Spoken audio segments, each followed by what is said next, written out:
Okay, which of the following has a different electron configuration? So in order to do this, you'll need to look at your periodic table again. So this is all about looking at your periodic table. And what you'll look for is things that are in the same period. Okay, things that are in the same row will have will be the same electron configuration, assuming they have the same amount of electrons. Okay. So if you look at, for instance, let's take chlorine. Okay, its atomic number is 16.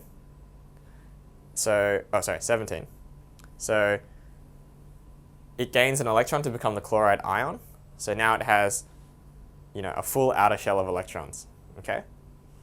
Now, if you look at where potassium is, it will actually, because it's lost its outermost electron, it actually moves up a period. So the potassium ion drops one shell, which means that its electron configuration is now similar to the noble gas in the row above it. Okay, so the electron configuration is the same as the noble gas in the period above where the potassium atom is. Okay, and the same applies for calcium. It lost 2 electrons, so it lost its outermost shell. So it has now the electron configuration of the noble gas in the period above the calcium atom.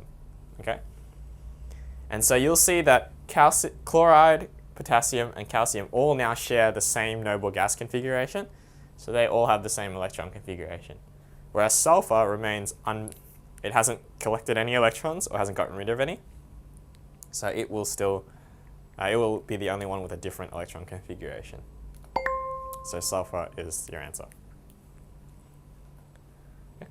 What are positive ions? Well, positive ions we can simply define as any atom that has lost 1 or more electrons, and so B is straight away the answer. You can see it straight away. Okay. Well, the fact that C just says anions doesn't really make sense. Okay.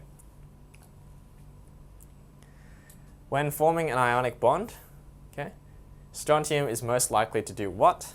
Okay, so strontium is in group 2, so it can't be C or D. It's not likely to gain electrons. It's likely to lose electrons. So, and if it's in group 2, it's likely to lose 2 electrons. So B is obviously your correct answer. It loses 2 electrons. Okay.